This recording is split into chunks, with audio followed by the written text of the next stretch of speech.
Hi, this Vijayapalla. ఈరోజు నేను discuss చేయబోయే రెండు మూవీస్ పేర్లు లియో అండ్ యానిమల్.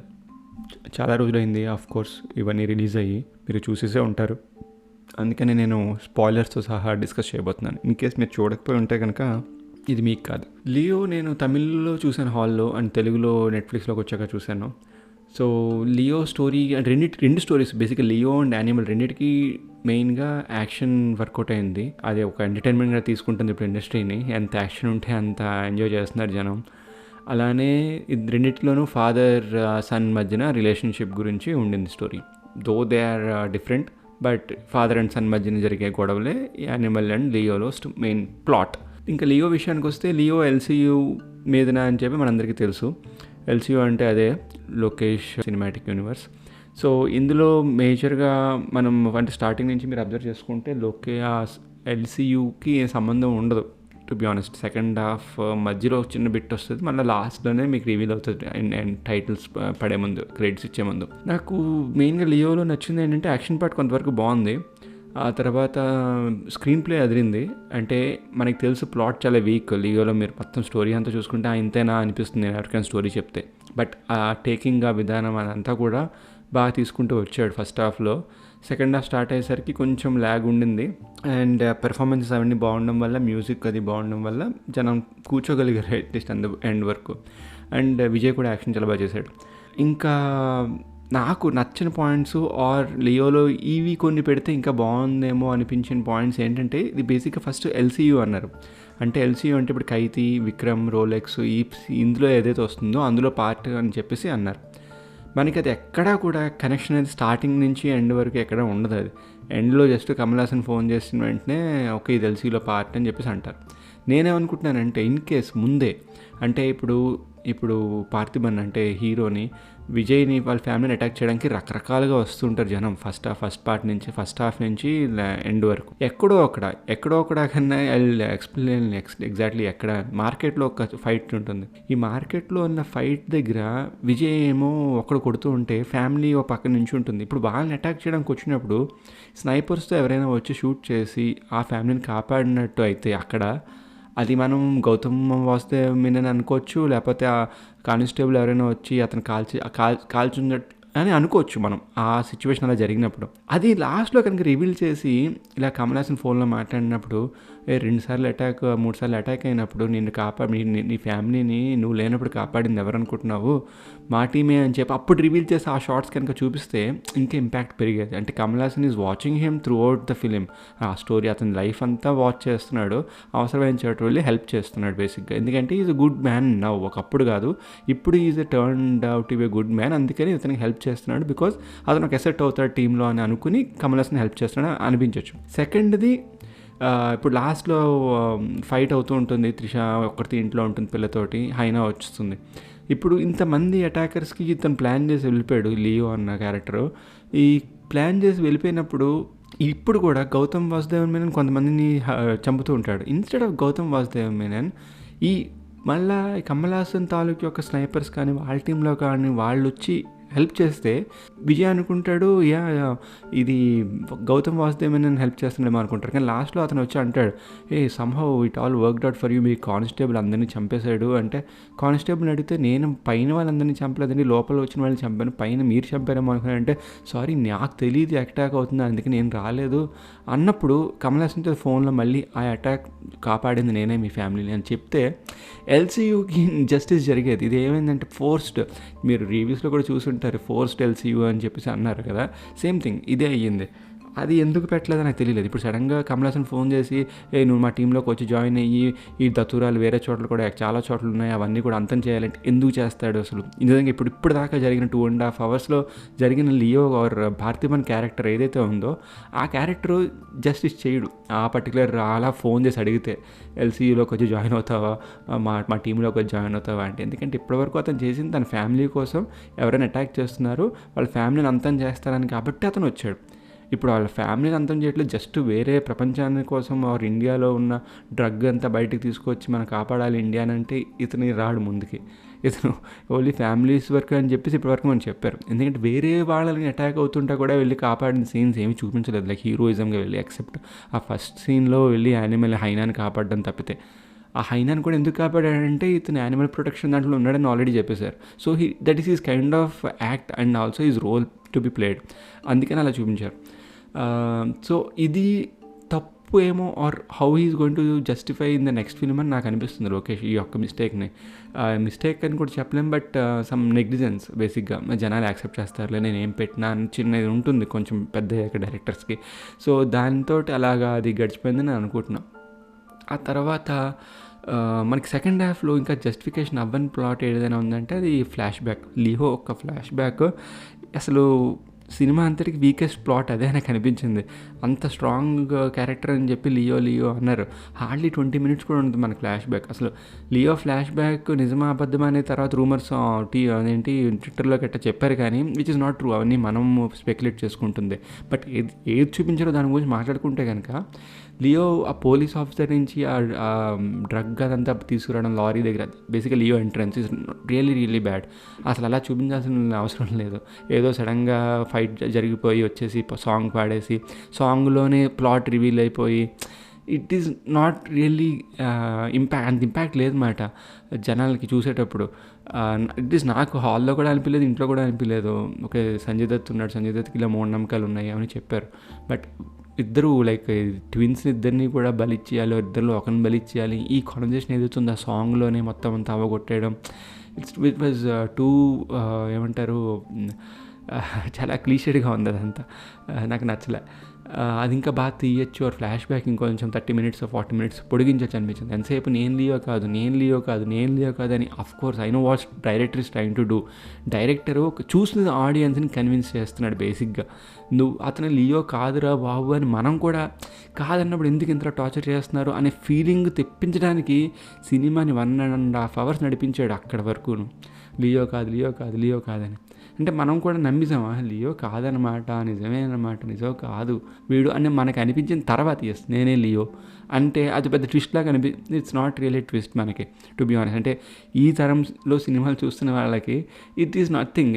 సర్లే వీడే లియో అని మనందరికీ తెలుసు, మనం ముందే నుంచే తెలుసు. డబుల్ యాక్షన్ అని మనం ఎవరు అనుకోలేదు, అండ్ అలా పెడతారని కూడా ఎవరు ఎక్స్పెక్ట్ చేయట్లేదు. And it not work out well if it is really double action. So అది ఇవి మేజర్గా డ్రాబ్యాక్స్ ఆఫ్ లియో. అండ్ ఇవి కనుక మనం మేబీ ఆ టీమ్ అంతా కొంచెం బాగా సెట్ చేసుకుంటే నెక్స్ట్ ఫిల్మ్ ఇంకొంచెం ఓకే బాగా పేరు వస్తుంది. ఇప్పుడు కలెక్షన్స్ అవన్నీ నేను మాట్లాడట్లేదు, పేరు వస్తుంది. ఇప్పుడు ఉన్న పేరు ఏంటంటే ఫస్ట్ హాఫ్ బాగుంది సెకండ్ హాఫ్ బాగాలేదన్నారు కదా, ఆ పేరు కొంచెం మారుతుంది అంతే. కలెక్షన్ గురించి నేను మాట్లాడను, మీకు ఆ విషయం తెలుసు.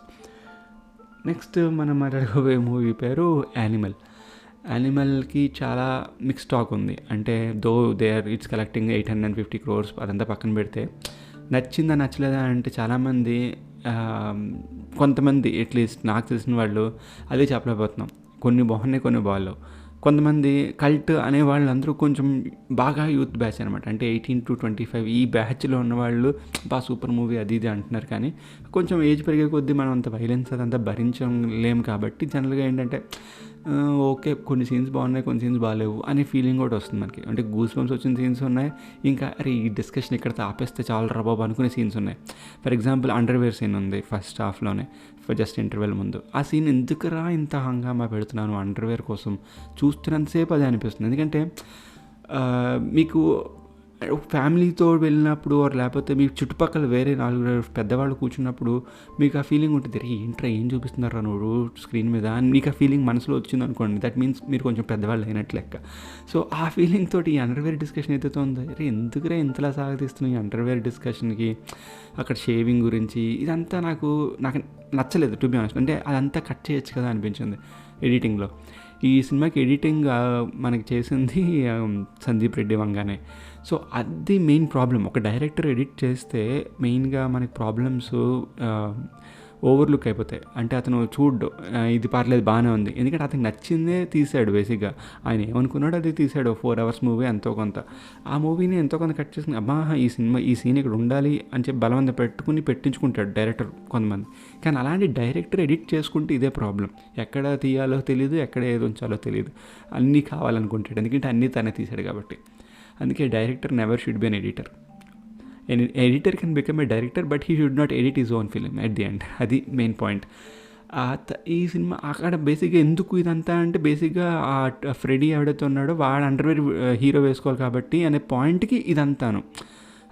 వాడు ఎప్పుడైతే వచ్చి మీకు బాల్స్ గజగజ అయిపోతాయి బండి మీరు హ్యాండిల్ చేస్తున్నప్పుడు అన్న తర్వాత ఇదంతా ఈ డైలాగ్ కోసం బేసిక్గా అండర్వేర్ అనే డైలాగ్ని, ఆ షేవింగ్ అనే కాన్సెప్ట్ని దాని గురించి 5 minutes మనకి డిస్కషన్ పెట్టాడు అనవసరంగా హాల్లో. ఇదంతా యూజ్లెస్, కట్ చేసుకోవచ్చు, ఇదంతా కట్ చేసుకోవచ్చు. ఇదంతా మనకి హైప్ ఇవ్వట్లేదు అలా అని చెప్పి పక్క నవ్వేసే అంత లేదు. అఫ్కోర్స్ ఎవరైనా నవ్వే వాళ్ళు ఉంటారు ముందు సీట్లలో, బట్ నేను అంటుంది it can be ignored. Next ఇంకా పాయింట్లు కొంచెం ఆలోచించి బాగుంది. అంటే స్టోరీ కన్నా screenplay return based movie ఇది. సో సీను ఏదైతే అనుకున్నాడో కట్ బాగా చేసుకుంటూ వెళ్ళాడు. ఏ సీన్ తర్వాత ఏ సీన్ పడిందో అనేది. అంటే సడన్గా ఫార్వర్డ్కి వెళ్తాడు, సడన్గా బ్యాక్వర్డ్కి వస్తాడు, బ్యాక్వర్డ్ అలా వస్తూ హీరో క్యారెక్టరైజేషన్ ఎలివేట్ చేసుకుంటూ ముందుకెళ్ళడం it's not a joke, it's not a regular formula type movie. ఆ విషయంలో సందీప్ రెడ్డి వంగ మన సెకండ్ టైం సక్సెస్ అయ్యాడు. ఎందుకంటే ఫస్ట్ మూవీ మీరు అబ్జర్వ్ చేస్తుంటే సేమ్ థింగ్, అర్జున్ రెడ్డిలో కూడా ఫ్లాష్ బ్యాక్, మళ్ళీ ఫ్లాష్ బ్యాక్ కరెంటు, ఈ గడ్డము షేవింగ్ ఇది అందుకే చూపిస్తాడు అతను. అర్జున్ రెడ్డిలోనే అబ్జర్వ్ చేశాను. ఓకే, ఇక్కడ గడ్డం పెట్టాడంటే ఇది ఆ పర్టికులర్ ఈ కరెంట్ జనరేషన్లో కరెంట్ అవుతున్నది, గడ్డం తీసేస్తే ఫ్లాష్ బ్యాక్. సో ఇది ఇక్కడ కూడా అలాగే పెట్టుకున్నాడు. ఏంటంటే ముందు వెనకకి గడ్డం అనేది మళ్ళీ ఒక కాన్సెప్ట్ పెట్టుకున్నాడు. ఆ తర్వాత హీరోయిన్ల మధ్యన అంటే రష్మిక అండ్ రణబీర్ కపూర్ వీళ్ళిద్దరి మధ్యన సాగిన కాన్వర్జేషన్స్ కూడా కొన్ని కాదు, ఇన్ఫ్యాక్ట్ మెనీ అని ఇగ్నోర్ చేయొచ్చు. డైరెక్టర్ ఎడిట్ చేసి కట్ చేసి తీసేయాల్సిన కాన్వర్జేషన్స్లో అది అర్థమైంది. లాస్ట్లో మళ్ళీ దానికి లింకులు పెట్టుకుంటూ వచ్చాడు, అందుకని ఆ కాన్వర్జేషన్ ఉంచుకున్నాడు. లైక్ ఇప్పుడు జోయాతో సెక్స్ చేసావు నువ్వు, ప్రొటెక్షన్ వాడేవా లేదా అనే ఆమె అడుగుతుంది డైరెక్ట్గా మొహం మీద.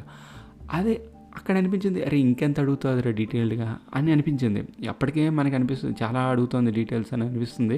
ఆ తర్వాత ప్రొటెక్షన్ వాడేవా లేదా అంటే ఈ పాయింట్లు ఎందుకురా నీకు అన్న థాట్ ప్రతివాడికి, సినిమాకి వెళ్ళిన ప్రతివాడికి మైండ్లో ఉంటుంది. బట్ క్లైమాక్స్లో క్రెడిట్స్లోకి వచ్చేసరికి అక్కడ నువ్వు వాడి పిల్లాడా నా పిల్లాడా తర్వాత తెలుస్తుంది అని చెప్పేసి అంటలేదు యానిమల్ పార్క్ టైటిల్ పడే ముందు. సో అక్కడ దానికోసం ఇది ఆ పాయింట్ రేస్ చేశాడు. బట్ టు బీ ఆనెస్ట్ ఈ పర్టికులర్ సీన్లో ప్రొటెక్షన్ ఉందా లేదా అనే క్వశ్చన్ అడగకపోయినా మనకు ఆ పాయింట్ పెట్టాక ఇది వాడి పిల్లాడా నా పిల్లాడా తెలుస్తుంది లేదు చూద్దామనే టాపిక్ పాయింట్ ఎప్పుడైతే రేస్ చేస్తాడో అక్కడ మనకు తెలిసిపోతుంది. ఆబ్వియస్గా సెక్స్ చేశాడంటే దాని మీనింగ్ వాడు ప్రొటెక్షన్ గురించి ఎవడు డిస్కస్ చేసుకోడు. ఇప్పుడు అర్జున్ రెడ్డిలో ఎన్నిసార్లు వాళ్ళు డిస్కస్ చేసుకుంటారు ఒక పాయింట్ దగ్గర, మనం ఎన్నిసార్లు చేసుకున్నాము సెక్స్ అనే దాని గురించి వాళ్ళు టాపిక్ మాట్లాడుకున్నప్పుడు they never talk about protection. But క్లైమాక్స్లో ఆమె ప్రెగ్నెంట్ అయ్యేసరికి మనం ఓకే వీడితో ప్రెగ్నెంట్ అని చెప్పి అనుకుంటాం. అందుకని when they never spoke about protection in Arjun Reddy, ఇక్కడ పర్టికులర్గా ఆ ప్రొటెక్షన్ గురించి మాట్లాడాల్సిన అవసరం ఏంటి? ఇంకా అప్పటికిప్పటికీ ఆడియన్స్ డెవలప్ అయ్యారు. సో నువ్వు ఈ టాపిక్ లేపాల్సిన పనే లేదు సందీప్ రెడ్డి వంగకి పర్టికులర్గా అయితే.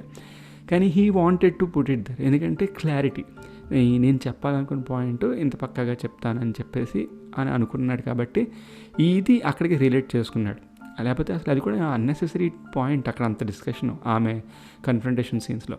ఆ తర్వాత నెక్స్ట్ ఇంకొంచెం ఇరిటేటింగ్ అనిపించింది ఈ మెడికల్ టీం ఎవరైతే వచ్చి రణబీర్ కపూర్తో వచ్చి మాట్లాడతారో వాళ్ళు, మీకు ఇంక అయిపోయింది, మీరు ఇక్కడ ఇలాగే ఉంటారు, మీకు బ్లాడర్ అదంతా మేము ఆర్టిఫిషియల్ది పెట్టాము, మీకు పైపు అందాక ఇది ఇలాగ బ్యాగ్లోంచి పాస్ అవుతుంది, ఇది ఏదైతే ఉంది ఈ మెడికల్ డీటెయిల్స్, మీరు ఎన్నేళ్ళు సెక్స్ చేసుకున్నారు, వీక్లీ ఎన్ని టైమ్స్ చేస్తారు, ఇదంతా కూడా the phase whatever Ranbir Kapoor our character was going through the medical problem or saga, అదంతా కూడా తీసేయచ్చు, అవసరం లేదు. అదంతా ఎందుకు చూపించాడంటే బేసిక్గా రణబీర్ కపూర్కి ప్రాబ్లం ఉన్న తర్వాత ఎలా ఉన్నాడు, ప్రాబ్లం సాల్వ్ అయిన తర్వాత వెన్ హీ వాక్స్ న్యూడ్ కదా, అక్కడ ఎలాగా హ్యాపీగా ఫీల్ అయ్యాడు అనే దానికి, అంటే ఎంత ఫ్రస్ట్రేషన్లో ఉన్న క్యాండిడేట్ తర్వాత ఎంత హ్యాపీగా ఉన్నాడు, ఎంత జాయ్గా ఉన్నాడు, ఎంత రిలీవ్గా ఉన్నాడు అనేది చూపించడానికి కోసం ఇంత ఫ్రస్ట్రేషన్ని అతనితో మనకి చెప్పించడానికి ట్రై చేశాడు. It's all unnecessary. అంటే the point you wanted to convey didn't convey at the end, అది నేను అనేది. It conveyed in a wrong way, at least నా వరకు, నా ఫిలిం నాలెడ్జ్ ఉన్నంత వరకు it should have been done in a better way అన్న ఫీలింగ్. బట్ ఓవరాల్గా he wanted to create animal in such a way that everyone thinks he is an animal. So and he succeeded. ఆ పేరు కరెక్ట్గానే పెట్టుకున్నాడు. And ప్రతి character ఎలా అయితే దాన్ని డిజైన్ చేసుకున్నాడో అలాగే తీసాడు అనిపించింది నాకైతే. అండ్ ఆల్సో హీ మెన్షన్ ఇది రీమేక్ చేసే మూవీ కాదని చెప్పి అన్ని లాంగ్వేజ్లో రిలీజ్ చేశాడు. అండ్ ఇట్స్ ఎవిడెంట్ నా అన్ని లాంగ్వేజ్లో, not all languages, at least Telugu and హిందీలో బాగా ఆడింది. మ్యూజిక్ కూడా చాలా బాగుంది మూవీలో. బ్యాక్గ్రౌండ్ మ్యూజిక్ కూడా అదిరిపోయింది. హై అవుతున్న సీన్లో బ్యాక్గ్రౌండ్ మ్యూజిక్ ఎంత బాగుందో, మళ్ళీ లో అవుతున్న సీన్లో కూడా ఇచ్చిన మెలోడీ మ్యూజిక్ అదంతా కూడా చాలా బాగుంది. Really wish there is no Animal Park. I'm not very excited about Animal Park and I really don't want Animal Park. Maybe he should move on to Spirit and ignore Animal Park. So ఇదండి నా విశ్లేషణ on Leo and Animal. I'm really looking forward to Salaar. నాకు తెలిసి మంచి hit అవుతుంది, ఎందుకంటే trailers చూశాను. And I somehow trust Prashanth నీల్కి కథ ఎలా చెప్పాలో తెలుసు. ఆఫ్టర్ రాజమౌళి నాకు తెలిసి కథని బాగా చెప్పే డైరెక్టర్ ప్రశాంత్ నీల్, అంటే దమ్మున్న డైరెక్టర్ నా ఫీలింగ్.